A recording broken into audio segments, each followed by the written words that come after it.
one and murder that one. Talking all that bullshit. I'm gonna put it to you like this, yo. This is for the nerds, this is for the brainiacs, this what we deserve. Go ahead and play it back, you ain't gonna touch me, you not gonna do nothing, you are not above me. I bet you wish you was me, I know it, I know.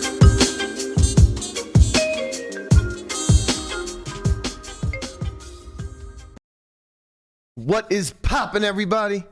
And welcome back to another special episode of the Only Friends podcast. Well, you know, it's me and my only friends, which includes, but is not limited to, my boy Hunt. What's poppin', Hunt? Hey, Conrad. Good to have you back. How you feeling, baby? Doing well. How are you? I'm chilling. Good. Where you been? Northeast, right? Yeah, I was all around Northeast for a little bit. Sounds good. Any tournaments? We did a little bit of Lake Tahoe before that. Okay. That was fun. Nice. Been all over. Yeah, had a good time. What's poppin', Burke? Oh, you know, just really tested my abilities today. You know, we got a lot to cover. Today is going to be a show. It's going to be a show. Let's start with that. It's always a show. It is always a show, but today is going to be a show. A show with like italics. Yeah, it's a show. Not a shit show. Well, Brian, to be determined. Yeah. We got a lot to cover today. It's going to be a dense one, so much so that I'm delaying bringing up a nice nugget for Hunt to chew on here in the early goings. But Okay, you're delaying. All right. I'm leaning into it. I will look forward to that. I'll get to it in a second. So we have a lot to cover today. We are going to be going over the latest on the GG potential superuser, which was outed on 2+2. This was happening at the micro stakes, like 10 NL. We're going to get into that into a little bit of detail. Also, JNandez posted an update for the current bot situation on ACR, whether or not they're even beatable, and how much money they've taken out of the local pool. So we're going to discuss that in hopes of amplifying that message.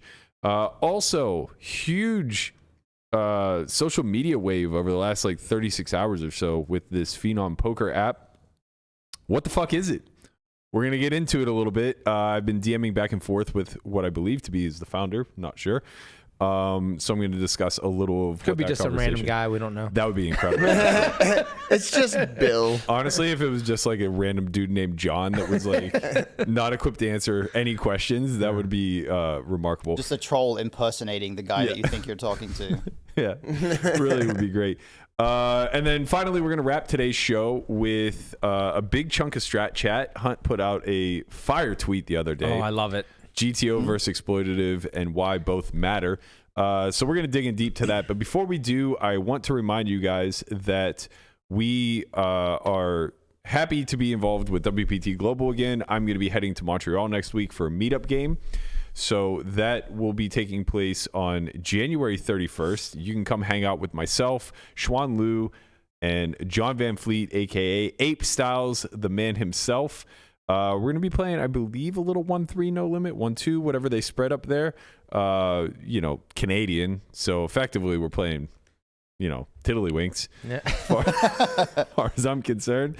There's also going to be a $2,200 high roller that begins that same day, as well as a $1,000 or an $1,100 main event that is the following day. I'll be in both of those as well. So you can look forward to coming and hanging and, being a part of all the festivities. Congratulations on your second.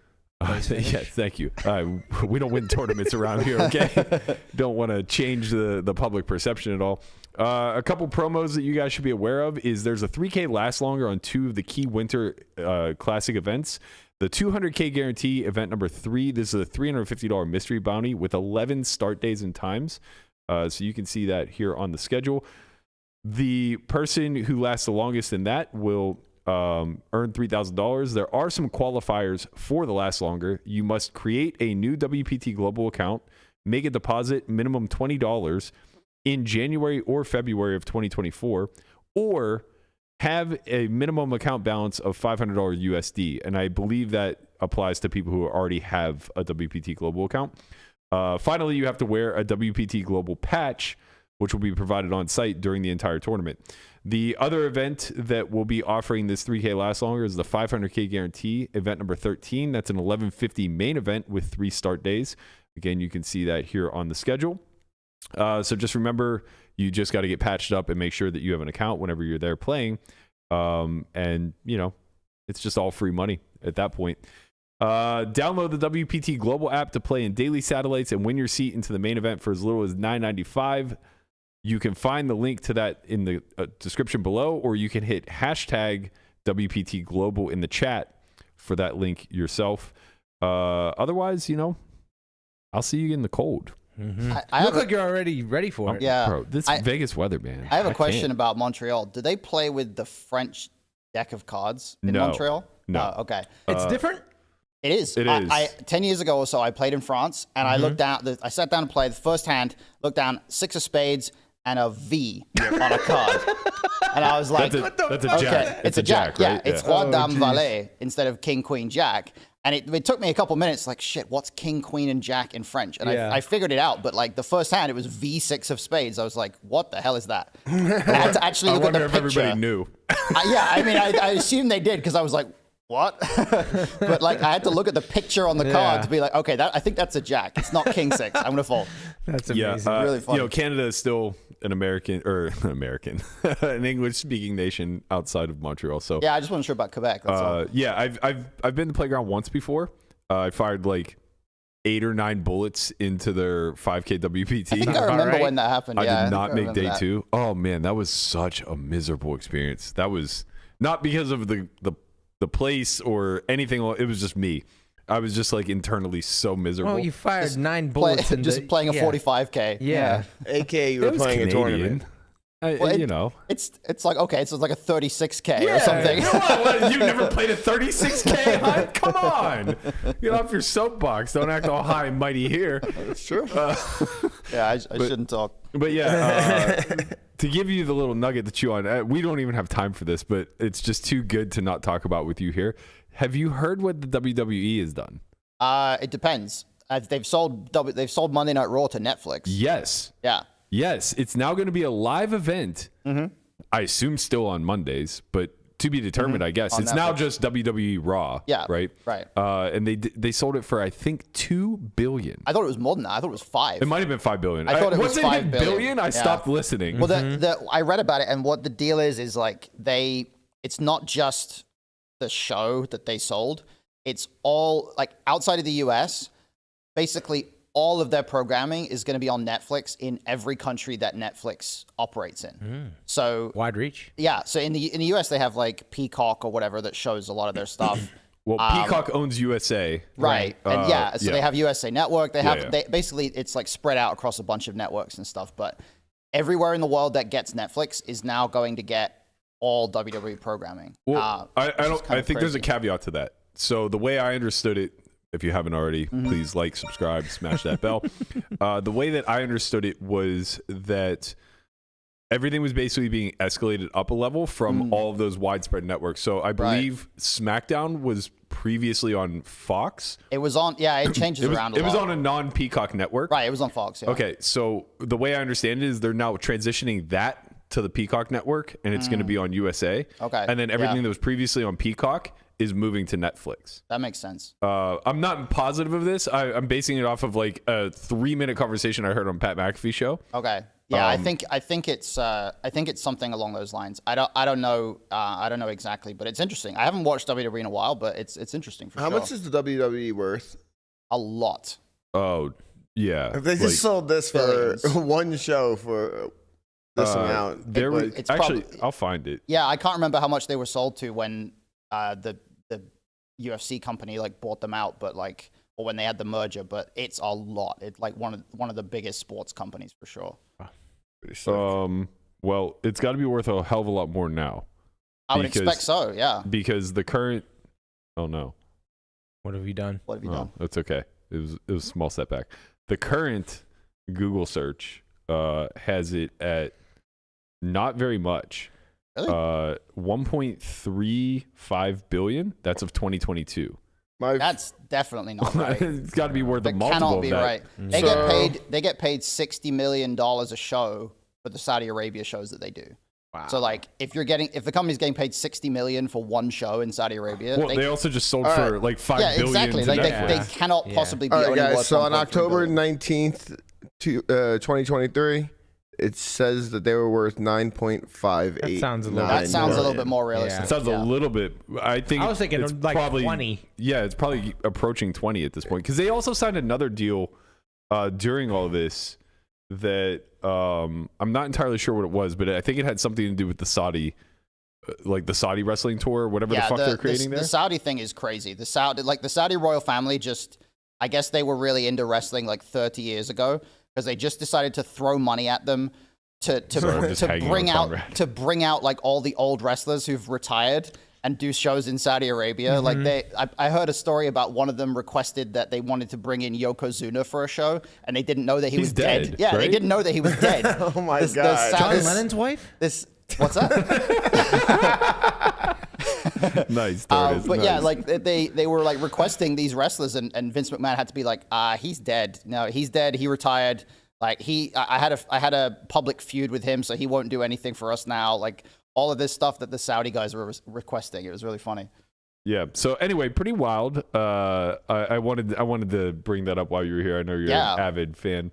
Not so much avid of WWE these days. I was gonna say I know you jumped ship. I didn't so much jump ship. I just kind of like a new company started that was more fun to watch than WWE. So I just kind of like that was what I preferred. And there was a long time where WWE was absolutely terrible. Like there was probably 4 or 5 years where it was unwatchably bad at times. And that was a period where I just didn't watch wrestling. And then a company came along that actually made a good TV product. And so I started watching that, Okay. I hear you. Hey, each their own, Exactly. We all have opinions and belly buttons. It's fine. All right. Some are innie, some are outie. Let's get to some opinions here. The most recent, I don't know if you want to call it Twitter storm, but the Twitter works in news cycles, and the most recent news that's captured everybody's eyes. I got a bunch of texts this morning. What is this? What is this? I don't know. Yada yada yada. Right? Phenom Poker. Well, I guess Phenom Poker app is the technical Twitter handle here. They seem to, I don't want to call it a soft launch because I don't think that's what happened, but it seems as though they're getting close to their beta launch, which as of 2 days ago, nobody knew what this was. So there was a big social media wave where all of their ambassadors basically copied and pasted the exact same message and tweeted out. And I remember like watching from afar thinking like, man, this is pretty sharp, because so many times in the past, I've been a part of, some sort of engagement or activation with a company, and they maybe hired like 3 or 4 of us. And they basically just say like, make it organic, make it your own, but put out a couple tweets this week about this event that you're going to be a part of. Similar to like what I'm doing right now with WPT Global and Playground, right? It's like, just let the people know your job is simply to inform. And it's like, yeah, that's really good. And it's organic. So people, they don't take to it like it's shilling, but it doesn't really have the widespread impact that you hope it to unless it gets shared a bunch. So now it's kind of on me as the creator to do something that's funny or engaging or whatever that will get people retweeting and sharing with their friends so that they all come out to the event. This was a different tactic. This was just kind of like a united front of, we're going to get a dozen ambassadors to kind of like just copy and paste this message so that no matter who you follow, you're going to see it. It'll be on your timeline. Yeah, right. Like at some point, it'll be on your timeline, and you're going to ask yourself, what the fuck is Phenom Poker? Yeah. Like, what is this thing? Yeah, I feel proud of myself now because the only way I found out about it was because you posted it in our group chat. I don't follow any of the people that were tweeting about it. Yeah, but you don't have. Well, Hunt actually muted poker. Yeah, Hunt is a one-on-one I there. have like actively tried to distance myself from most of poker Twitter, so that's probably why. But you torture yourself with the politics. Yeah, I do exactly. Yeah, you got that I backwards. replaced that. But I've like Come back to poker. I've started to try to reduce that stuff too. The stuff I torture myself with now is just pointless stuff that doesn't matter. Right. Bro, Hunt is going to be inconsolable come like September. He's going to be begging for poker updates. Yeah. I'll hold your hand and go down the down with you on the ship. You're assuming Twitter's going to make it till September. X, guys, X. Yeah, exactly. X. X is about to get X the fuck out. All right, so I wasn't all that curious. A lot of my friends seem to be ambassadors for this. Like a lot of the old school guys I've been grinding with for a while. I saw Baldy, I saw JY, Justin Young, a few others, kind of like putting their foot forward and being a part of this. I was like, okay, well, I'm interested, but I didn't care that much because the uniform message that was coming out was basically like, this is a thing and I'm excited about it. And it's like, I just tend not to click on that stuff. What captured my attention was actually Rast, who did not copy and paste, but instead like put out a very long and well thought out message, I would say. And he basically spoke a little bit about Matt Vallejo, the founder, and how he presented him with this new opportunity for this poker site. Rast basically saying he's a long crypto advocate and he thinks that they have some solutions involved here. Now, for anybody who doesn't know, in the past, Rast was a part of Virtue Poker. Now, I'm happy to tell this fucking story on air. Virtue Poker, I don't know what their ultimate deal was. I don't know what came of them, but I do know that they were, for lack of a better term, scumbags. In 2017, well, I shouldn't say they were scumbags. They were incredibly young, but they did scumbaggery things. Mm-hmm. So in 2017, had a sit down dinner with them in Florida. It was me and Dan Coleman. Met with the founders that were heavy on the ETH chain, and had this big vision to bring poker to the block. So they wanted to move it onto the blockchain. They had this unique way to secure the deck, basically to secure the RNG, such that they were using the blockchain technology to basically replicate the ledger when it came to the shuffle, right? So like a bunch of different computers were going to have to confirm the previous ledger in order to get the shuffle out. And, it created a slight delay, but not enough that you would notice. And it was very secure, right? So it was great, well thought out technology. And it seemed like they were going to attempt to use blockchain technology to ensure that customer funds were segregated. All the problems that in 2016, 2017 were apparent to us that poker sites were failing at, right? We weren't that far removed from Black Friday at this point. Everybody knew the Ponzi that Full Tilt Poker was. And that's where our eyes were kind of focused on when it came to security measures, because regulated poker was pretty new. I think WSOP was around for like 2.5, 3 years at that point, and we just thought like, okay, we need to cure what failed us for Black Friday, which is segregating funds. Mm-hmm. This seemed like a reasonable solution. They had a white paper. Everything was great. They were going to create a token. I don't recall the tokenomics of it. It was 2017. We weren't sharp on this shit. Yeah. Shit coins were flying all over the place. We just heard token and project and assumed that they went together and everything was going to be great. So I left that meeting, got an email, basically offering me $250K to be an ambassador for Virtue Poker. They were willing to pay me out either all in ETH, or a mix, or sorry, all in ETH, all in their token, or a mix of the two. And their token was set to launch like September 2017 or something like that. So send it to my lawyer. He looks over the contract, says that like everything is on the up and up. I fill it out. I send it back. Like 2 weeks later, we're supposed to, or maybe a week later, the turnaround was rather quick. Rumble in the Jungle Week on PokerGo was happening for Poker After Dark. And it was me, Rast, Ike, Jungleman, Polk, Jason Kuhn, and maybe one other that I'm forgetting. Lineup. Super soft lineup. They wanted us to promote Virtue. So they tell me they're going to send me like patches, all this other stuff. Now, mind you, I haven't gotten the completed contract yet. Mm-hmm. So I'm like waiting for my Virtue, shit to wear. It doesn't come. So I follow up and I say, what's going on here? Like, and they're like, oh, it's in the mail. It's in the mail. It's going to be there before the game. Don't worry about it. So I get there. I never get the stuff. I get to the game. Rast is decked out head to toe in Virtue Poker. I'm like, the fuck? I got nothing. So I come home and I email them like, what's going on? Ghost. Like a month and a half later, they announced that they've signed Ivy to be an ambassador. And it's like, okay, that's fine. But like, we literally got to the point of executing the contract. And then I just never fucking heard from them again until like 2 years ago when they had followed up for some other reason that I don't recall. I believe it had something to do with, I don't want to speculate on air. because it involves somebody else in our company. But anyway, basically they were like looking to get some work out of some portion of our company or whatever. And at that point, it was just like, oh, whatever, your project's dead. I don't really give a shit. Whatever happens, happens. So I tell that story basically because the company ultimately failed, right? Like whatever they set out to do was a complete and utter failure. Now, this isn't necessarily that, at least not fully to my understanding. It seems like it has some aspects of that. It seems like they might be using similar shuffling technology. They are creating some sort of coin or a token. And, in this thread with Rast, JMO kind of comes in. He asks, how's this different from Virtue?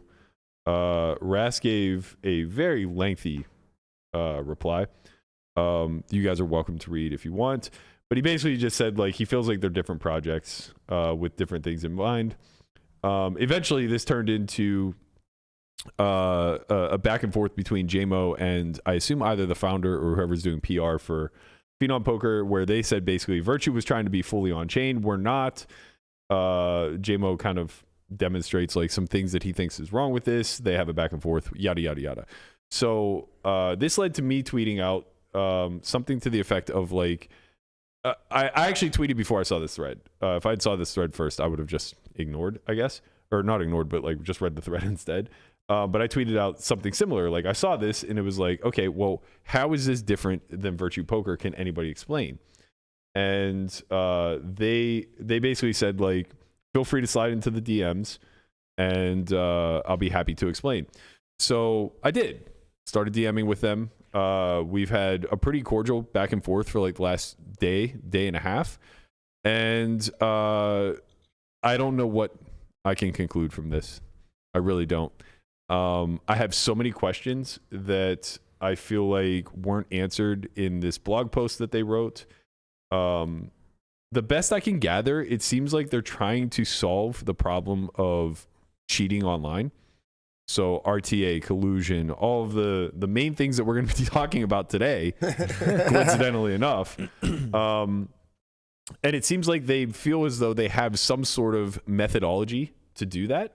But when I kind of question them, like, okay, well, what the fuck does blockchain technology have to do with any of this? Yeah. They basically said nothing. Like, we're not a crypto company. And it's like, okay, well, why are you creating a token then? And it's like, okay, this is our version of Rakeback or VIP, whatever. It's like, okay, well, then I'm very confused because, like, it seems as though everything's leading with, like, the tokenomics of this project. I saw Melissa kind of, like, tweeted out this distribution yesterday and, kind of said, like, where's the white paper type of thing? And, like the reason why we pause for concern is because, like, you look at a token distribution like this, and this is every rug that we've seen in the last 5 years, right? The founders just get a huge chunk. The player community or whatever takes like half, but they're left holding the bag while the other half just gets dumped and everybody's kind of made whole. And I'm not saying that that's what this is. I don't know. I'm certainly not sharp enough on this type of stuff. It's just I'm concerned because there's this public wave of all of this information going out, and it doesn't really feel like there are a lot of answers. So I basically asked them, like, do you guys have a white paper? And they're like, no, we're not a crypto project. And it's like, well, what the fuck are you then? They're like, well, we're a poker site. And it's like, okay, well, do you have a business plan? And it's like, they were basically like, well, we put it in the blog post. It's like, yeah, did you? Because I got a lot of questions. I think, like, yes, we do have a lot of questions, but I think over time, like, this is just like an announcement of saying, hey, this is coming, or this is like an idea that's in the works. And I think over time we might get answers. But why? Why push people to sign up for something now? Just to get a newsletter, just to get like your emails.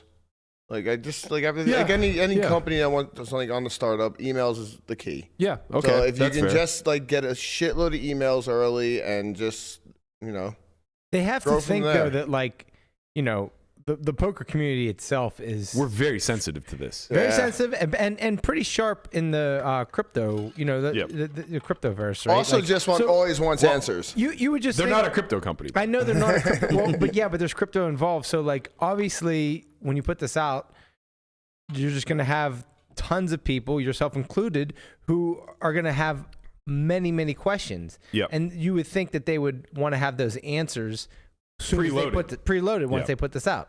Yeah, that's kind of where I steered the conversation. It was like, okay, tokenomics aside, because I don't fully understand it. Maybe I'm just adult, and that's completely reasonable. I very well could be. But I probably, you know, I'm representative of your consumer base also. So if I don't get it, they don't get it. You're going to have to like explain it like we're 5. But that aside, how are you solving the security issue, right? And it was just kind of like, well, we're not yet, but we're really dedicated to it. And it's like, well, then, like, what are you selling us? Like, this is just an app as far as I'm concerned. And maybe it's an app that is being developed by people that we can empirically trust a lot more than the people that are developing Poker Bros or PPP Poker or whatever the case may be. And that's great. It'd be nice to have a line of communication to developers and owners and things of that nature.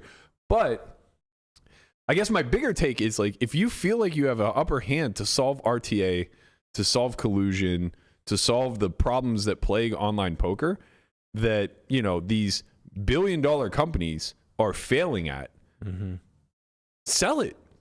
License it to them. License it to every single operator out there. Don't create some little tiny app game. I mean, if you think about what their overall thought is, that they're giving back to the community, like they're sharing, like your shares are coming back to the community. That's kind of a big thing. No. What do you mean? Like, Explain. Like the rake is coming back to the community. Like, yes, all poker sites have rake back, but maybe not as big as this. No. And I mean, it's 50% rake back, or well, it's 25% rake back. So half of the rake gets, maybe it's 50% rake back. This is what I mean. I don't follow tokenomics. Basically, they're creating a DAO, which empirically have failed since the dawn of, you know, DAOs in crypto. Sure, yeah. But that aside, even if it's like successful, half of the rake is coming back to the consumers. Half of the rake is getting put into a treasury for the DAO. And then, you know, everybody will have like some fractional vote based off of the coins that they hold. The issue is that, like, if you hold the coins, then you didn't actually get the rake back. You're just getting equity in the company. Until a day you want to sell. Right. But like, the problem is that, so like, say that launches, say there's a huge launch, right? The way that the coins are priced is based off of monthly revenue. Yes. And then if you sell, it's based off of yearly revenue. So it's like at a 12x multiple of some sort. At least this is the way that it was conveyed to me. I don't fully understand it. Okay. But in any event, like, say the first month is like astronomical. Yeah. Say they do like 100, say they do 10 million in the first month, and their projection for the entire year is like 12 million. Right? So because there's going to be a big fall off. So when they sell, everybody sells. They're selling at a 12 million evaluation, basically? No, they would be selling at a 120 million valuation. Right. Because the projection now is 12 months. Okay. Right? So everybody would just dump immediately. And I don't know if that crashes it, but I do know that there wouldn't be enough liquidity in the treasury to pay that off. Right. Right? So I don't, again, like, I don't understand. I think I would hope. Well, I just think hope over time that, like, we just get answers and a full out plan about this, because I mean they have to before they launch, right? Right. You would think. I mean, they just can't not. The bigger point here is not the tokenomics or anything along those lines. That's a concern because obviously there's room for there to be some sort of rug. Of course. The bigger concern is, like, at the end of the day, the trust factor with online is being damaged based off of the lack of security. So how can a room full of guys who are just like founders creating a site from scratch gonna get a leg up on a $1 billion company like PokerStars that's putting, we assume, some percentage of that return into security? Even if it's only 1% of $1 billion, that's going to be more than the entire company is worth. To start, whenever you're talking about you know, this new Phenom poker app. So I just don't fully see the vision, and that's not me trying to poo-poo it. Look, I root for this. Yeah. It's just, it's very difficult to be full tilt poker again, right? That was a very unique time where they just met a need at a time when it was the Wild Wild West, and they were able to service poker players based off of what they understood about the industry. But we saw what Galfon tried to be the players' champ and put out a product that absolutely served poker players first and foremost. And he had to sell. And that's not a failure on Phil's part. Like, he gave it his best, but it's like, it's a really fucking cutthroat industry with not a lot of meat on the bone, especially if you're secure. The people making all the money are the least secure sites. It's the apps, right? The app games are making all the fucking money, and we're about to shit on ACR again. We're about to talk about GG again and all the problems that they have. But the fact of the matter is, they are 1,000,000 times more secure than any app that you're playing on. Yeah, of course. Right? So it's just like, what are we even talking about? I just think this was just like a statement just to like hype it up and just like get email addresses. And right. I think we'll see I mean, with the people involved, everybody cares about their reputation, it feels like. Like, looking at it, it's like, so I think we'll see a nice business plan coming forward. I hope you're right. Deeb disagrees. He said he's looking to see if anybody that's an ambassador is willing to bet on the success of business, thinking of minimum. Man, it's so hard to read his tweets. You need to find coherent Sean D. You need to look at the translator. It's like he's allergic to periods and commas. Thinking of a minimum number of active players on a particular date, or if the company is still functioning in a few years' time, open to suggestions. I think he should like probably elaborate a little bit more. It's not about just still existing. Like, he should just cross-book their profit margins over X amount of time. Yeah. I guess like maybe that would be hurtful because the books get cooked. Mm-hmm. But like if over 5 years they're at a negative, then he just wins that amount. Even if they're only doing a percentage. But that would be my suggestion. As far as this whole thing goes, I would just always be skeptical whenever there's a whole bunch of people across an industry trying to fix a problem, which in this case is cheating, RTA, all that stuff. And then somebody comes along, or some small group of people comes along and says, we have the answer. We are going to fix this problem because we have thought of something that everybody else in the industry has not yet thought of. Because immediately that is like, there's so many resources being poured into this, and a bunch of people that are not part of that process yet have suddenly found the answer. Like, I just inherently approach that with skepticism. Yeah, I just think, there's a lot of bulletins put into this tweet, and each one is going to need to be answered before this gets launched. Yeah, for sure. So I just think it's a matter of time. That's optimistic of you. We'll see. I mean, they would have to give answers before it launches, right? It just has to happen like that.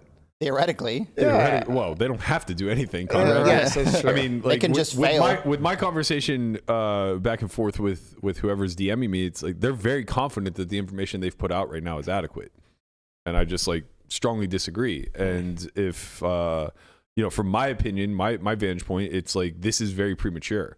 Like, I think that to have a cohesive social media push like this, if your desire was to grab emails, then maybe it was just bad wording, honestly. Well, I'm just saying, like, then just make it such that you're marketing a new poker site. But they led with we're doing this on chain. They led with we're solving the security issues. Yeah, they led with the tokenomics, and like all of this stuff is really convoluted and difficult to comprehend. I get what you're saying, man.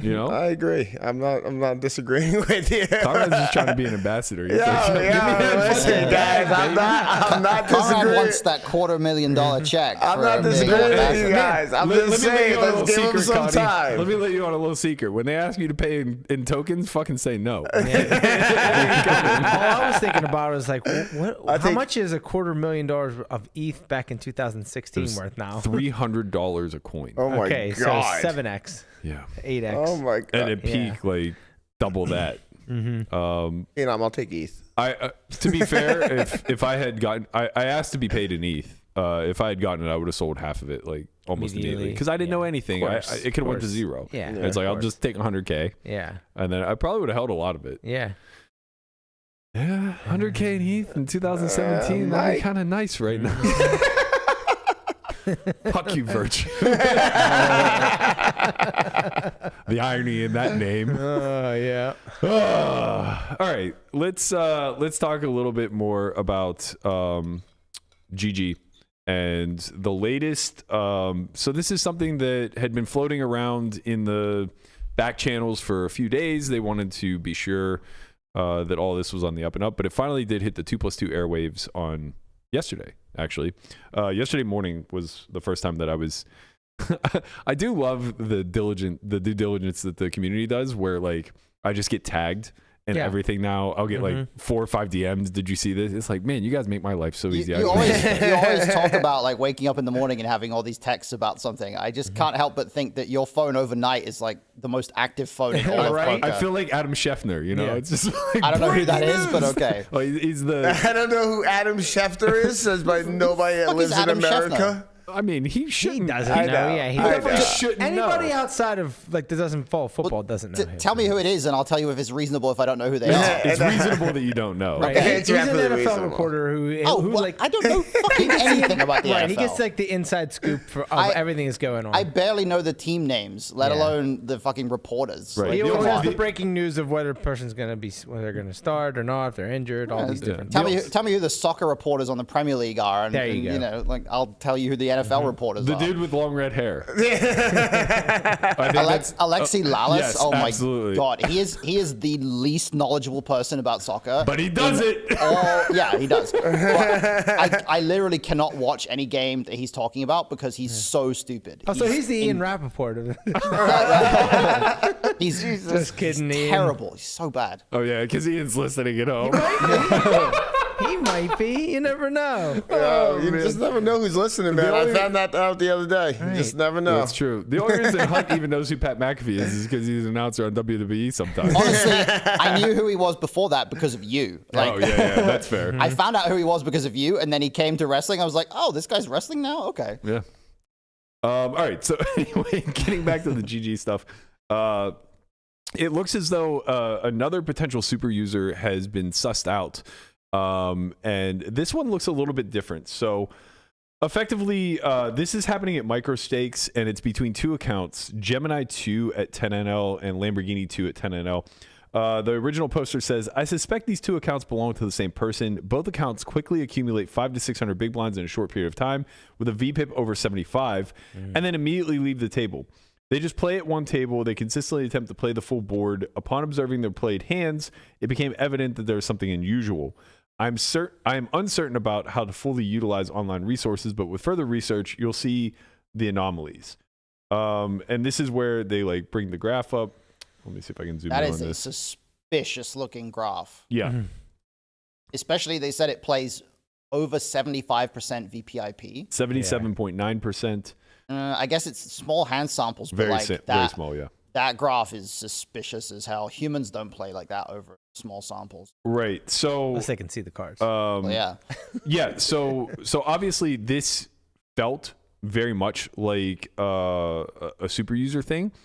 And I didn't want to just like come out and say like this is the same thing as Moneymaker 6-9 or Money Taker 6-9 rather, because well, a couple of reasons. One, the sample was very small by comparison. It's only 1,800 hands by comparison to 5K, and even though that's not a huge difference, it's still substantial to some degree. Yeah. And secondarily, like they're just people who are sharper with this type of stuff than me that can like look at this and determine exactly what this means. Now, I think most of our first observations are similar to Hunt's, where it's just like, okay, that's not human for sure. Something is occurring here. And the notion that was floated to me that seems like it makes the most amount of sense, and I guess like Hunt, maybe you can tell me if you think this makes sense or not, is that this is an attempt to bonus whore and then launder. So effectively, these two are going to tables and they are trying to clear their bonuses in some sort of capacity and then dump to one another to get the money off. The thing that feels weird about it to me is looking at that graph, having looked at a lot of graphs over small samples and seen what they look like. The problem is that you don't get a red, even if you have a positive red line over a fairly small sample, it doesn't look like a straight line, right? Like it looks like, because you play bigger pots, like you win a big pot without showdown and the graph will like jump up because you got to fold on the river in 100 big blind pot, or you'll lose a big pot.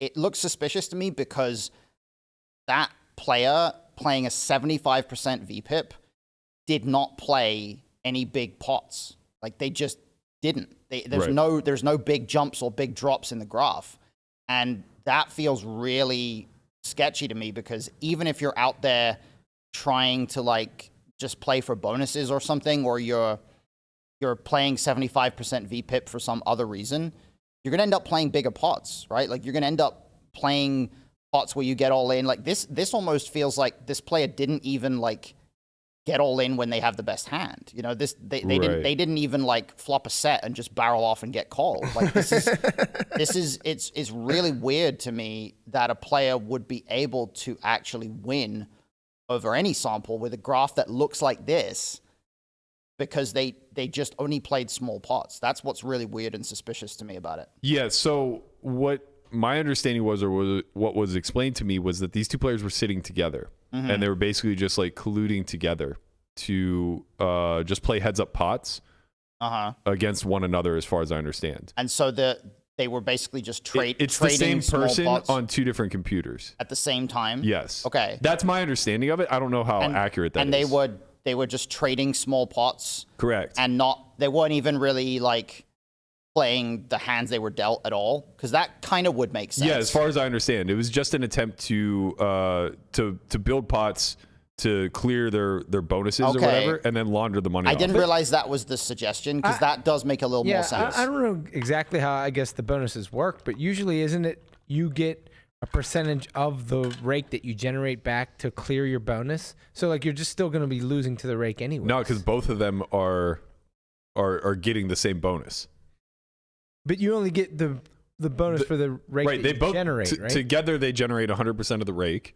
Okay. They both get X% back or whatever, and they're not losing any money in the pots because it's the same person.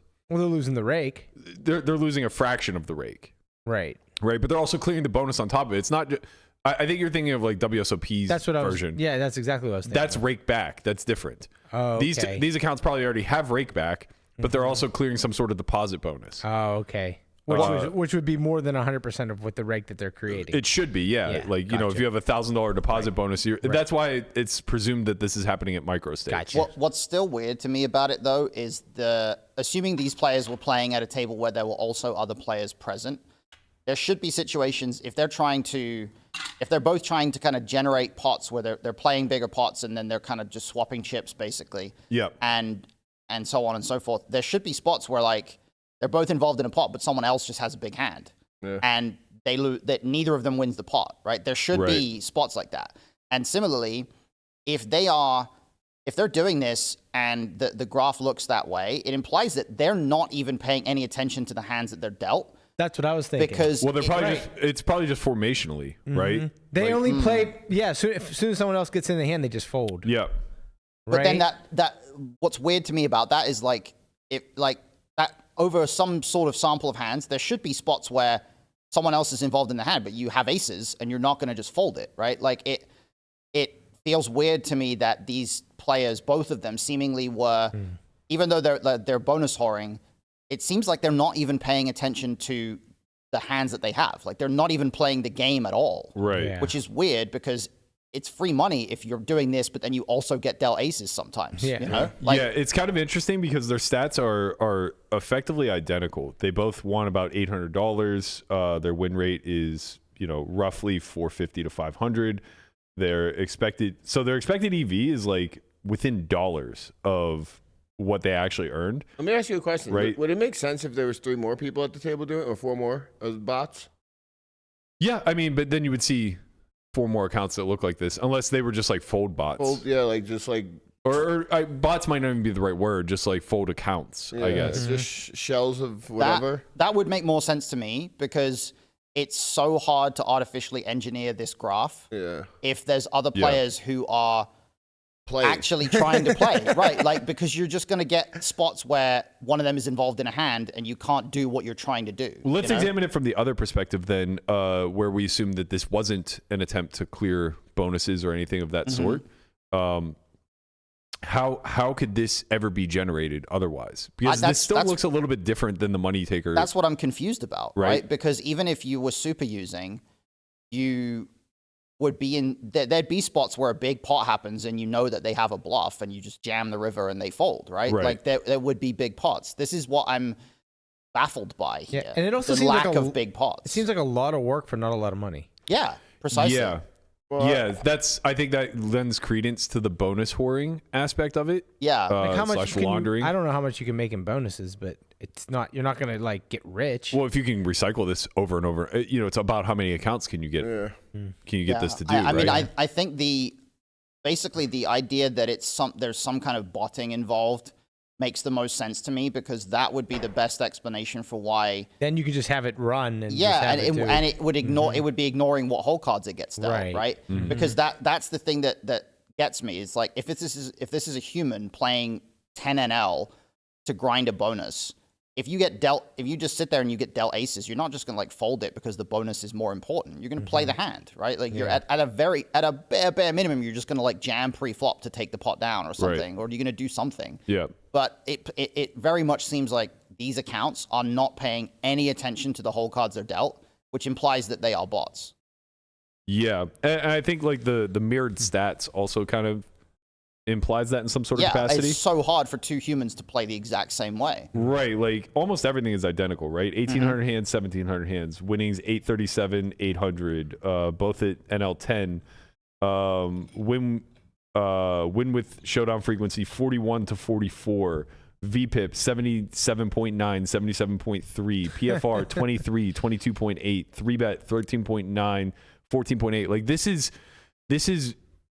way more credence to botting than it would be super using, right? Like super using wouldn't be uniform. It would be unique to the problem set. Right. Yeah. Right? Like I have perfect information, so whatever that perfect information yields me, I win this big pot. Right. Yeah, right. There would be like, especially in the blue line, there'd be spots where they call the river with bottom pair because they know they're bluffing. Like the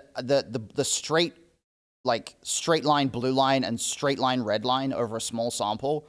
I have never ever seen that from a human player, and it's just super weird to me. Yeah, I think I concur. I don't know. There hasn't been a GG statement publicly about this, as far as I know. Hopefully, we'll hear something with regards to, I assume that these accounts have been policed. If they haven't been, then obviously they should be. Hopefully in some sort of capacity that makes it out public one way or the other. I think that this stuff is very valid to continually bring up, right? Like even if it's the most innocuous thing in the world that's not really harming the player pool, which would be them basically botting to clear bonuses, it's still an anomaly for us to catch, right? Yeah. So we still see it now. Like we're so much more sensitive to everything that's going to be occurring in the environment that there's got to be a higher degree of transparency now between operators and consumers, right? We need some sort of like trust back, and we need some answers for even the most simple thing where it doesn't do any good for me and Hunt to sit here and speculate what the hell these non-human graphs actually mean at the end of the day, right? Because what they mean is that we're playing against non-humans, and that's problematic in and of itself. Right. The only difference between a bot that's playing for bonuses and a bot that's actually just beating the human players is the programming of the bot. Right. The problem is that the bot is able to play on the site and not get caught, right? Like that's the thing we want to stop. So regardless of why the bot exists, the point is we don't want bots. Yeah, correct. Absolutely. And I guess since we're talking bots, JNandez came with an update. I'm so sorry that I didn't get him on that panel. I saw him reply in line in the thread after we had recorded the episode. So it was kind of like, damn, opportunity missed, because I think it would have been nice to hear from somebody who's a part of the high stakes PLO collective, where they kind of get like brushed under the rug a little bit more. And I don't know if it's maybe because botting's a little bit more difficult in the PLO streets because it's a more complex game, or if the bots are less sophisticated, or just there's fewer PLO players. But I'm sorry and remiss that like we didn't have JNandez's voice in there to kind of like speak to this issue. That being said, he did publicly talk about ACR's problem with bots in the PLO arena, and he followed up with an update today. As of this morning, he said, update on ACR bots for PLO cash. 51 suspected bots identified at 1-2 PLO in 2023. $116,415 stolen from legitimate players / customers of ACR. Bots held a 4.5 EV big blind per 100 win rate before rake back, which with rake back, a lot. very significant. He said, we, PLO Mastermind, track bots via 16 key stats in which they overlap within very close range. The details are here. I'll bring that up for you guys to see, but it's going to be pretty Greek to me. Again, like I'm not super sharp when it comes to a lot of this online data. I think this to me, I think is the area where it's very like the insight that we can get into what's a bot and what's not is very powerful, because if you look at large samples of human data, people have approaches that differ, and it's extraordinarily uncommon to see two humans who are playing or trying to play like GTO, let's say, which is segueing into our later topic. But even two humans that are trying to play optimally, they don't end up with the same stats. They don't play the same way. They don't have the exact same sizings. And when you see large samples in a game as complex as PLO, you see large samples of data where two players are playing the exact same way. It's just so suspicious inherently. Yeah, I wholeheartedly agree with that. Furthering on with JNandez's statement, he says, questions for ACR and Phil Nagy.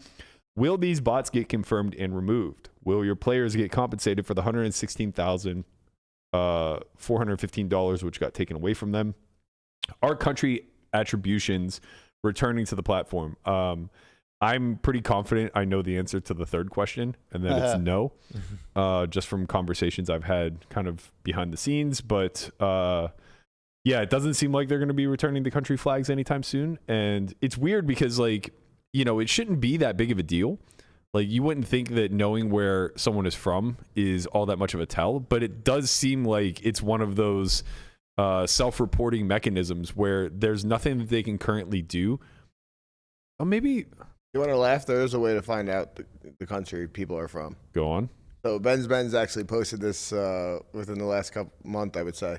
If you go to transfer somebody money and you just type in their name, the country of origin comes up. That's sharp as fuck. That's super sharp. So for all you guys out there trying to do the police work of ACR, if you want to find out where the country's from, just type in their names for a transfer. Don't actually send any money, of course. If you get 4 players at your table from Tajikistan or something, just be a little bit concerned. Wait, is there really a Tajikistan? Oh, yeah.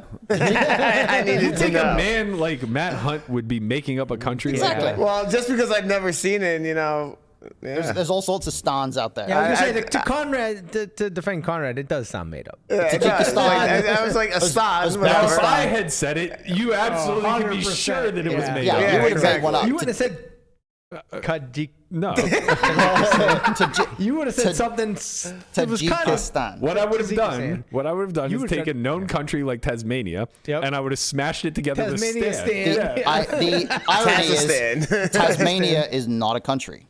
Oh, what is it? Tasmania territory? is a state of Australia. Oh, okay. Yeah. It's a little island off the coast of Australia. I thought it was New Zealand. No, it's Australia. New Zealand is even more southeast than Tasmania. Tasmania is like, I think, off the southeast coast of Australia. Tasmania was part of New Zealand. No, Tasmania is definitely part of Australia. I will defer to you. It's a cartoon in Looney Tunes as far as I'm concerned. Tasmanian Devil. Sure, I know that. He's there. But yeah, so anyway, with regard to the country thing, like, couldn't they just like pose wherever they want whenever they create their account? Because the KYC is pretty weak, right? So couldn't they just say they're from Canada and use a VPN to sign up initially? I don't know, honestly. I don't know the specifics with ACR. I do know that in the past, people who've been using VPNs to play on sites like Stars and things like that from the US, a lot of the time the VPN or the whatever network connection that they're using, I remember it shows up like, sometimes it'll be like a weird country, like it'll be like Romania or somewhere, like because that's the country that they're connecting through. And people used to be suspicious about like, oh, there's a random Romania account that's like winning at high stakes now, like that's probably an American or something like that. Okay, yeah. So I think it does connect to like some of the sort of shady businesses that offer you like, hey, we can set you up with a connection in this country to play on Stars from the US. They are based in some of those countries. I think that like if you like just were like sign up through Nord and it's your first whatever your sign up, whatever country you pick at that time, I think it sticks with you throughout the whole time. Yeah, that's kind of what I would have assumed. But either way, getting back to this post, I don't foresee them bringing the flags back. JNandez says, call to action for ACR players at stakes of PLO 50 to PLO 600. Create an alias in your tracking tool and see how much money you lost or won against the bot group, which is listed in that website above. Message ACR about it. Tag bots and avoid them or study and exploit them. They are beatable. Other interesting facts, no bots were found on 510 or higher. It seems like the bots were not successful on high stakes or on stakes higher than 1-2. Most likely they're not good enough to beat these stakes yet. There are more bots at lower stakes than 1-2, but we haven't studied the data set on it. Collusion between bots is a possibility, but it doesn't seem like it's their main objective. They play mostly GTO preflop and then use population tendencies, exploits post-flop paired with GTO approximations, which honestly seems like pretty powerful, you know? That's why they're winning at 4.5 per 100. That's true. Yeah. Yeah, it seems like, you know, population is good enough, especially if you're trying to create a bot to effectively just, you know, have a win rate at the player pool. And especially if you're doing like, if you're getting reasonable rake back, you know, like a high rake back number here seems like it would be well worth, you know, putting in the effort, especially if this stuff's not getting policed. So just beware out there, I guess. There is something to be concerned about in all of these pools on ACR. I know that they are working diligently, at least they've claimed so publicly. So we're rooting for that to be the case. In the meantime, stay safe out there, and we'll keep updating as necessary when things do crop up. All right, let's get into a little bit of strat chat, shall we? Yeah, we gotta get an intro for strat chat like we have for In the Mock. Yeah, we gotta get like a little video. Conrad. We'll get Okay. Conrad. All right, I'll get Papo. it done. There you go. I'm definitely gonna be using the the Matt Hunt silhouette from one of his courses. What is it called? Oh, that graphic thing. Oh God, I love it so much. Well, it's because he was the beard. The beard. Yeah. Beard's back, so you can use it again. That's I true. love it. That is true. It is a little bit back. Connor, you want to go get the door? Yeah, somebody is knocking. Somebody's knocking hard. Somebody is. All right, let's get into this strat chat a little bit. I guess it was like a few days ago. Hunt, Yeah, it was a couple days ago. Hunt put a tweet out. He said, saying stuff like, quote unquote, playing GTO would never win in my games is a dead giveaway that you don't understand GTO. GTO versus exploitative is really a continuum with the max EV versus an unknown strategy on one side and max EV versus a known strategy on the other side. Reality is in the middle. I think this is like a really powerful yet misunderstood statement. And what I mean by misunderstood specifically is that people don't understand the spectrum of it all, right? The continuum, if you will. So this notion that GTO is one thing and exploitative play is another, and that they never really coexist or overlap is where a lot of people go wrong. So I've personally like rebranded and reframed these things. I hate the term GTO. Yeah, I think me it's too. so stupid. Like it's just not a thing. It's I don't mean it's not a thing in that it like is non-existent. I mean it's not a thing in the sense that like there's no stylistic approach to theory, right? Yeah. Like there's just theory and then there's not theory. Right. And it's like I like the idea of reframing it as like playing theoretically sound versus just freestyling. Yeah. And even that comes with its own like little caveat because it's like when you understand theory well, you have the permission to freestyle. Yeah. Right? But whenever you don't understand theory at all, you have no other choice but to freestyle. And it's just all very intuitive Right. And in how you approach it. I hear this a lot that there's this idea that some players are GTO style players. And I don't think that that's like you say, I don't think that that's a thing. I don't think there are players who deliberately decide to play a sort of theoretically optimal style even when they are aware that there's an exploit available, right? Like it's not like there are players out there who know what the exploits are and they're choosing not to take them, right? That's not a thing. That's not a real, strategy that people have. It's that the theoretical background that we use to decide on what the best strategy is. If you are trying to figure out what the exploits are, if you're trying to figure out some kind of a way to exploit your opponents, you cannot do that in any kind of an effective way without an understanding of theory. You just cannot even decide what the best strategy is. And so anything that you say that's surrounding what you think the way to exploit your opponents is, it's not grounded in theory. It's not grounded in anything, right? Like, it doesn't have any foundation at all. Well, I would push back a little bit and say that it is grounded in something. It's just not quantifiable, right? Yeah, I guess that's what I mean. Is that like you can't evaluate whether it's correct or not. You know, like you can't measure any aspect of it. You can't test it. You can't do anything with it. Yeah, and I think that that's where this conversation gets really interesting because, we spoke about this a little bit at the Academy, especially the most recent one, but it's an idea that I've been really examining a lot deeper, more and more lately as we do the In the Mucks, as we, prepare for the Academies, as we shift our focus even stronger towards the live realm than it's been in the past, is that this game is really first taught and learned for the vast majority of people through strictly intuition, right? Through observational bias and everything that comes along with that, both the good and the bad, right? Is that your WhatsApp I can hear? It's Guapo's WhatsApp. Oh, okay, yeah. Only we can hear it. Don't worry. No, that's not true. Oh, no. They can hear it also. And the problem is that I can't mute the entire WhatsApp. I can only mute each chat. So when someone new texts me, it comes up. Anyway, this is what I mean. You're the most in-demand person in poker right now. Give us the breaking news, Burke. I got breaking news. I got students. Yep. I got meetings. I got all kinds of shit. Anyway, back to the story at hand. What I've really come to understand whenever it comes to especially entry-level players, and I don't mean like beginners like they just learned the rules. I mean people who've been playing for a significant period of time. Like, and this isn't any sort of like judgment on her or anything, but like somebody in Nikki's realm where she's been in the game for like 18 months. She's been coached. She's had some level of success, but still the way that, or the lens through which she's learned the game mostly has just been the sense of, okay, let's start from the beginning. This is what beats what, right?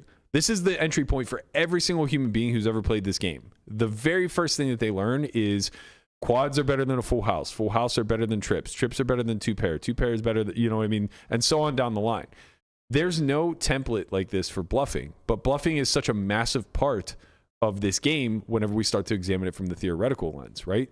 So if you already like lop off one of the legs of theory, then you just naturally fall into a realm that is Delulu land, right? Like there's just no grounding in math for the version of this game that completely excludes a strategic option.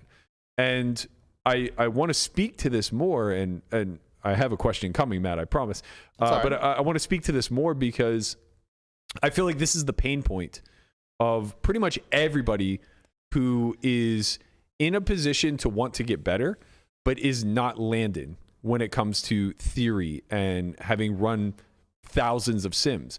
So my question then becomes, if you learn this game through just repetition and kinesthetically, if you will, like playing, observing, recognizing what you see at showdown over and over and over again, kind of developing an intuition for frequencies, who's too aggressive, who's too passive, that type of stuff. Curating a strategy off of that seems like where most people separate themselves from the pool. How then do you encourage them to transition off of what they quote unquote know into a realm where we actually are calculating what is best based off of imperfect information? I think the thing that makes a big difference here is kind of adding an element of distrusting the information that you think you have, in the sense of the observation that you're going to get is always going to be based off of the instances that occur most often, right? So you're gonna get a much clearer idea of people's pre-flop tendencies and maybe their flop tendencies and things like that. And you're relatively rapidly in any given game going to develop a sense of how that game is playing, especially if it's an environment that's fairly consistent. But the problem is that the stuff that matters the most in the long term, in terms of your overall win rate, when it comes to big pots, river decisions, things like that, that's the stuff you're going to get incredibly limited information on. And even when you do see showdowns and you do get information to work with, it's going to be very prone to bias in one direction or another. So I think you have to start out by thinking about what would I be doing here in a situation where I really did not have any info to work with. You know, if I tried to build a strategy where I discount what I think I know, and I'm playing against a player that I don't even have the ability to let's say know what they look like or where I'm playing. Like if you imagine playing in an environment where you don't have this player pool info, you don't know what stakes you're playing, you don't know what casino you're playing in, you know, all this stuff. If you tried to strip away all that information, now what would you do? Most people end up in a position where they're like, well, I can't do anything because they've spent their whole time using that information as the basis of their decisions, right? So as soon as you start to lose confidence in that information, or as soon as that information is slightly wrong, now you lose the foundation of your decision making altogether. So that's kind of the approach that I tend to take with a lot of people when it comes to transitioning off of that mindset. It's all about stripping down the information you have available and thinking less about the subjective stuff that you see through observation, and maybe you get biased towards certain things or other things based on what actually happens, and more towards thinking about the objective aspects of a spot. And if I was to strip away all the information that I already have, like what would this spot look like in a vacuum, or what would this spot look like if I didn't even have a vague read on who I'm playing against. You know what I mean? I agree with all of that, obviously, but let me play devil's advocate for the sake of the audience. Sure. GTO doesn't work in my environment because they aren't doing the things. I was going to play that role, but yeah, go ahead. By all means. But like they're not doing what the solver. They're not doing what the solver expects to do. They're not playing a maximally exploitative strategy. I hear it all the time in these lower stake games that I play, and it's like, oh, if I tried to play like the solver, I'd just get killed. Like the solver's telling me I need to, call this guy, 50% of hands on the river when he makes this bet, but he always has it. Or, like I'm supposed to be 3-betting and 4-betting, these certain spots, but they only 3-bet these hands. Like to that point, they're not wrong. Yeah, they're not wrong. They seem to use this to their advantage. So this really does come down to the notion of like, and for what it's worth, you guys can expect content on this coming very soon. I have Andrew Broca's both working on this, and this will be the next installment of my mid-stakes Bible course. So he's working on the aspect of hashtag they always have it, and I'm working on the aspect of just pay. Hashtag they never have it. Right. Well, the thing is like, I recognize that they always have it, right? So these are two conflicting ideas. What happens when an unmovable object meets a... Yeah. What happens when... it's a non-foldable human? I knew I was going to screw it up because I haven't... Tori, you got to take your time. I know. You got to work that out. An unmovable force meets a... No, the irresistible force and the immovable object. That's it. Right. There we go. Thank you. But that's what's happening. An unmovable force. To some degree. Well, the answer to that is an equilibrium is formed. Right. Mm-hmm. But in this instance, we're suggesting that that's not the case. And I actually do feel their pain. Even just like talking to Brian, like a lot of these spots, it's just like, yeah, you're right. Like you're running into it here a lot. But do we want to forego the value of the top of our range in order to not run into it kind of thing? And that's where this like pain comes from, is that somewhere along the lines, people forgot to explain to anybody playing that it's not only okay to lose, but it's expected. That's what the pot is for. You're being laid a price to lose, right? If you were able to get 2-1 on betting any favorite any day of the week at the sports book, but you were losing half the time, you are doing really well. Right? Like you're getting an overlay on your bet in spite of the fact that you only win half the time. I think where the problem and the disconnect comes in is there maybe when you try to say, well, you're getting laid this price, they're massively inaccurate in knowing what the actual price is. So they always have it.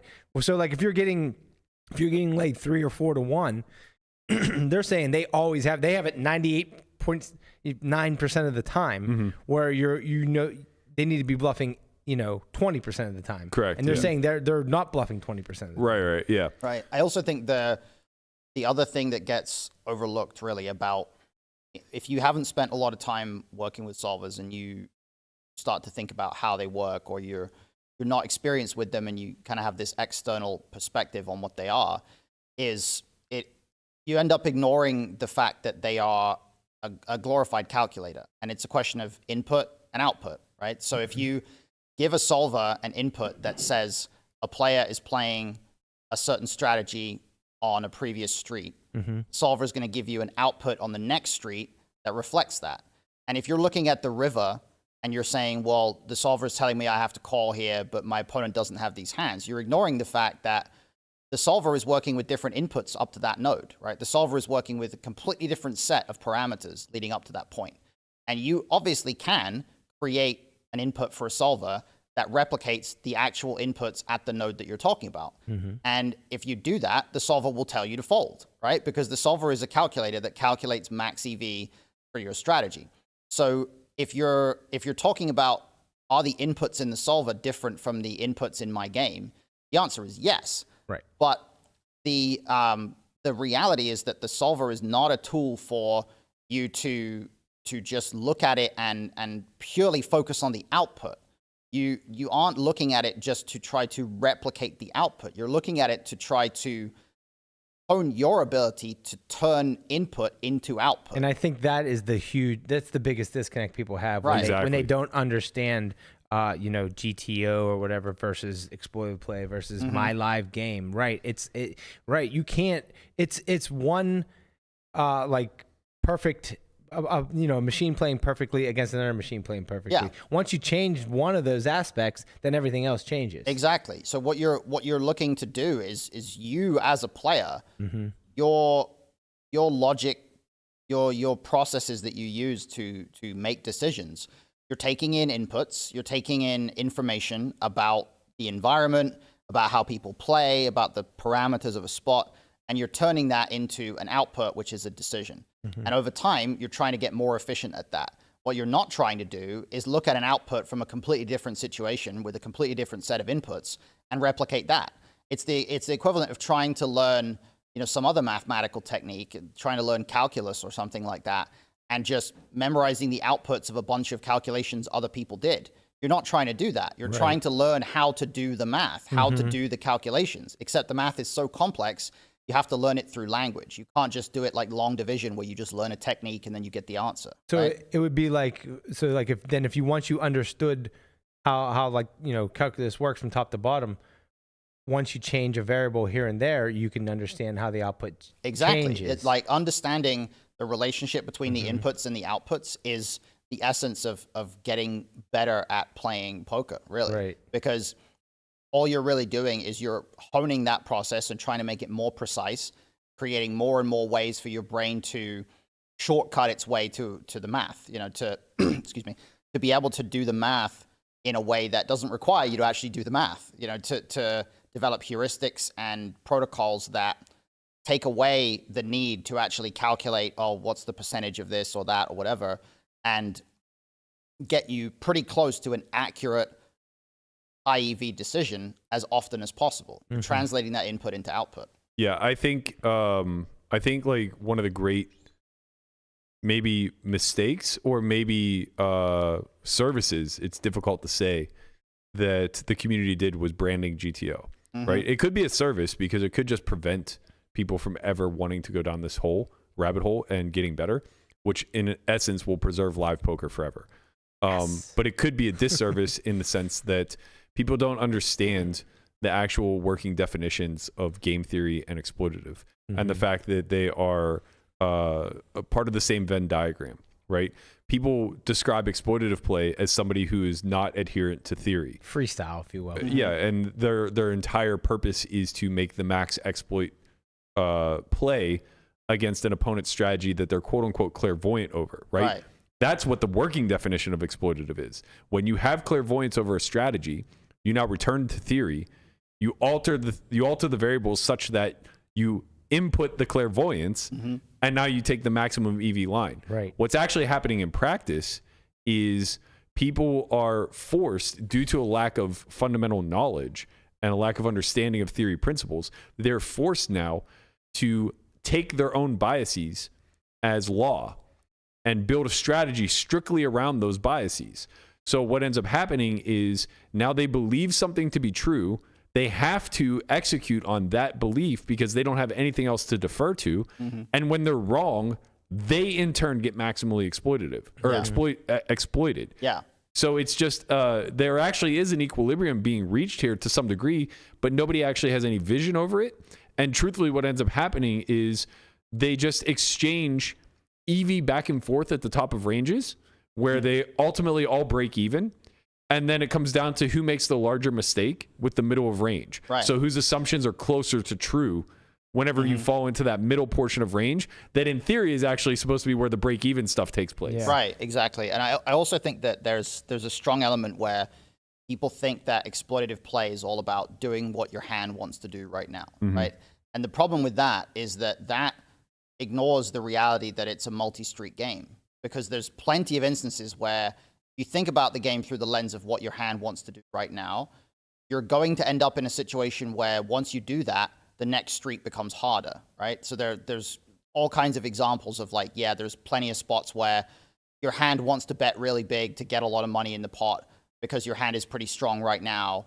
But then when the flush card falls on the turn or whatever, now your hand is in a worse spot than if you had checked on the previous street, right? So like you can't follow this approach of quote unquote max exploit of doing whatever my hand wants right now, because right now is one part of a massive system that is no limit hold'em. And you have to be thinking much more about what does my hand want on the aggregate across all the remaining streets than about what your hand wants right now. And the players who think about their hand right now, the approach, the hand-based approach, they just end up getting into so many traps or falling down so many lines where you get to the river and you have no bluffs left, right? Because your hand doesn't want to bluff. There's like so many spots where your hand doesn't want to bluff because your hand is like really weak. Well, it's already done it. Right, yeah. It's already done the bluffing, right? And this is something that's extremely common in live poker and why nobody really has any vision over the bluffing side of the tree. Somebody in the chat asked for the definition of clairvoyance. It's when you have perfect information, effectively. Right, just knowing your opponent's entire strategy. Yeah, which is obviously impossible, and that's why it's so ridiculous whenever people assert the bias that they know what their opposition is doing. And that's why I make the point about information as well, because whatever information you think you have about your opponent's strategy, you have much less than that. It's just an assumption. You really don't know. Yeah, exactly. It's assumptions. Now, that being said, I do think that people tend to be pretty good at being able to come up with like a rough assumption. So if we were actually able to think probabilistically instead of binarily like 100 or 0, if we were able to assign probabilistic frequencies to these assumptions, you actually would see really great players who may not even be in touch with theory, because what they would ultimately be doing is executing at a theoretical level on their own without the necessary heuristics, right? If they say to themselves like, okay, well, I have a pretty good idea that when he checks to me on the river, he check folds about half the time. Well, now your cards don't really matter all that much. All that really matters is the bet sizing to make it indifferent to where when he check folds, he's losing money, right? So you just want to bet a size now generally with range where it's like, okay, I want him to break even when he calls me. So I'm just going to bet like full pot, right? Because now half the time I just win. The other half of the time I run my equity versus him and like, ultimately it comes out in the wash, whatever. Or actually it wouldn't be full pot. Whatever lays him a spot where he's basically indifferent in his calls. In any event, we don't think that way. Like, we don't know those frequencies. We just think like, oh, when he checks, he's weak. When he bets, he's strong. And now these emotional words that we're attaching, they're not mathematical, right? They're too binary. They're too, oh, he check called me twice. That's really strong. So I'm not going to bluff 5 high on the end, right? Where the actual nature of the game is, I just don't care if you're strong, because the equity of 5 high here is 0. Right. I can never win with 5 high if I don't try. And the irony is that when people are first learning the game, and they are learning it through that heuristic of just like top to bottom of what beats what, they recognize whenever they land on the river with a hand that can never win. And they'll say things like that, like, well, I had to go for it. I had, 8 high there. I couldn't win otherwise, right? But somehow that gets beaten out of them throughout the course of their career because the 8 high bluff doesn't work often enough for their liking. In other words, they've been called at some frequency, and they don't recognize the times that they're not called, right? Because getting called and losing is so uncomfortable that it trains it out of you to ever want to try it again in the future, right? Yeah, you lose that impulse to want to make the bluff because you fear the way it's going to feel if it doesn't work, right? And the losing always hurts more than the winning feels good, like that's the degen aspect of the way that we all start to learn poker, that like it feels really bad to just jam the river and get snapped by the nuts. And it feels good to jam the nuts and get snapped by worse, but it never feels quite as bad as when we beat ourselves up over punting, Right. Yeah. Same if like you just get a fold when you have the nuts. It never feels as bad as like bluffing because there's no certainty. I was just talking about this yesterday with a student. This idea that when people are out of position on the river with the nuts, the thing they hate the most is when they check and you just see a snap check behind. Right. So they put themselves in positions where they'll do stuff like check call, lead, or they'll like do weird stuff on the river where their checking range has no nuts in it ever, because the absolute most painful thing for them is the thought that they could have gotten more money, but they didn't, right? Like they could have won more, but they only won half of your stack or something, Yeah, I think that's really accurate. Let's kind of put a bow on this discussion with maybe giving us a little insight as to what led to you tweeting this out in the first place. Yeah, it was a discussion that was going on our Discord, I think, about a game environment where, it's sort of home gamey kind of environment where the player knew the opponents pretty well and was in a mindset of building a strategy based off of, they were talking about building a strategy based off of knowing these players really well, having a lot of like live tell stuff, which I think I called it like cookie tells, like, the Teddy KGB cookie thing, right, like at the time. And they were trying to improve their knowledge of theory and layer theory on top of that, right? And so they were talking about things like, when this guy seems like he's weak, I'm going to like mix some checking and betting with this hand. And then when he seems like he's really strong, I'm going to like bet this hand more often. And so you're starting to try to like add theoretical elements about mixed strategies on top of the information that you're getting about live tells. And it's the inverse of the framework that we want to be operating by, right? Because you can't start to implement that framework of inputs and outputs. You can't start that mathematically when the inputs are, or the foundation is really subjective, right? When the foundation is stuff like a live tell, where you're saying, okay, well, he's got this tell, and I'm trusting this tell implicitly, and then I'm going to start adding a mixed strategy on top of that. It doesn't make any sense. So this discussion kind of got me thinking about this. Yeah, I think if you want to go down that dangerous path, what's happening is like through the live tell, you're able to hone in on a specific portion of your opponent's range that you believe him to have. So if it's a weak tell, then you believe him to have the bottom. If it's a strong tell, then you believe him to be concentrated towards the top, right? You just now, in theory, rerun the spot, right? And now you do it where he's concentrated to those hands, but you can't just eliminate the rest of his range because there's some inaccuracy with your live tell, right? Right. So if he has a complete range in theory, and you think that the tell signifies that he's strong, well, then you just reduce the rest of his range to like maybe 5 or 10% frequency, right? And then you leave the full concentration of the top, and then you rerun the spot and see what the response is, because whatever your intuitive mix is, in order to maximally exploit what you believe to be his tell, it's wrong. Right. It's going to be very exactly. wrong. And the foundation of I think in one of the points of this discussion, the player said something along the lines of like, I'm not trying to learn GTO because that strategy would not work well in my games, which is where I got that like GTO doesn't work in my games things from.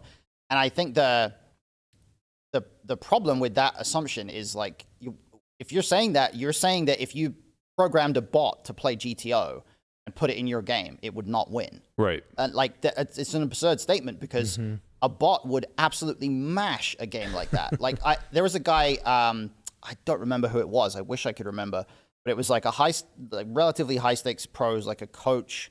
I think he was maybe a Stars pro or something, but it was a few years ago. He did an experiment where he said, I'm going to play, I don't know, it was like 20,000 or 50,000 hands or something of 1 cent, 2 cent online. And I'm going to try to implement a GTO approach and see how much I win. And he won at like 52 big blinds per 100. He just obliterated the game.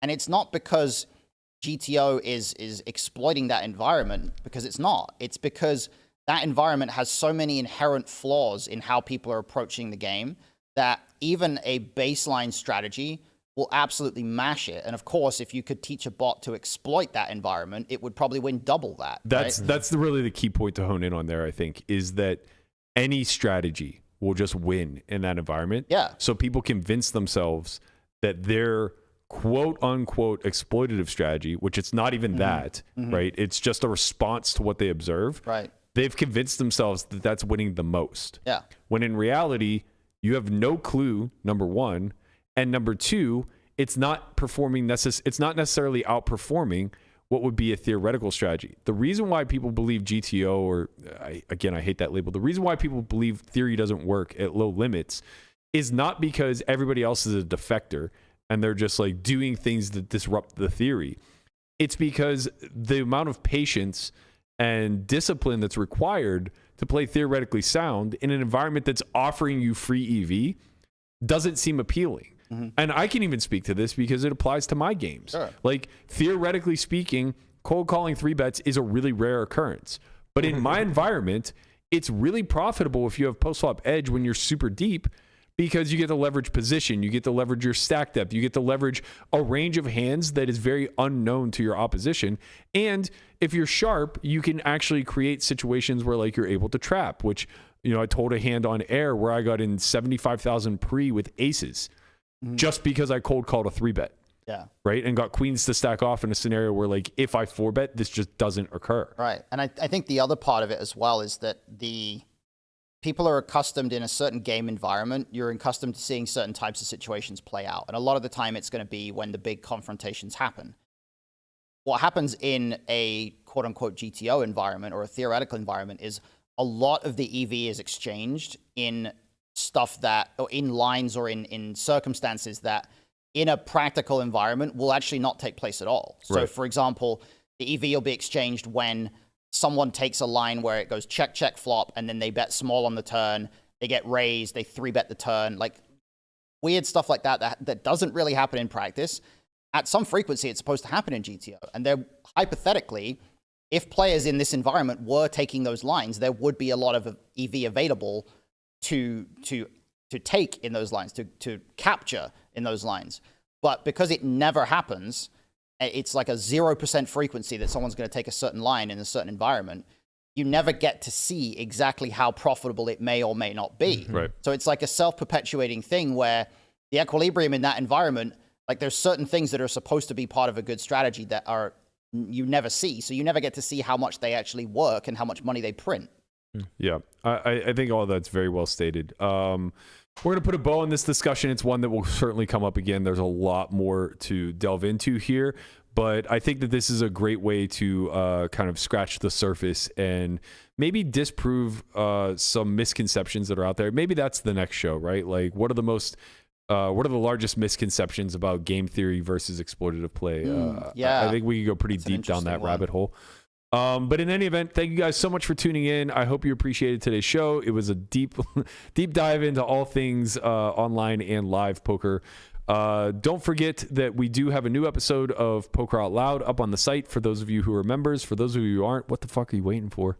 You know, Get in there. Let's go. Get in these streets. Just head over to solveforwhy.io and feel free to sign up. We got a lot of free stuff too. You can check out the Academy footage that was just recently put up. All for free. You know, it is what it is. Don't forget to comment, like, subscribe, leave us a little bit of love. It grows the channel. We appreciate it. That's going to do it for us. We'll be back again tomorrow for Thursday's show. It's going to be at noon Pacific, as is our new time for the time being. Look forward to having you guys all here then. We'll see you then. Later, squad. Peace. Ugh.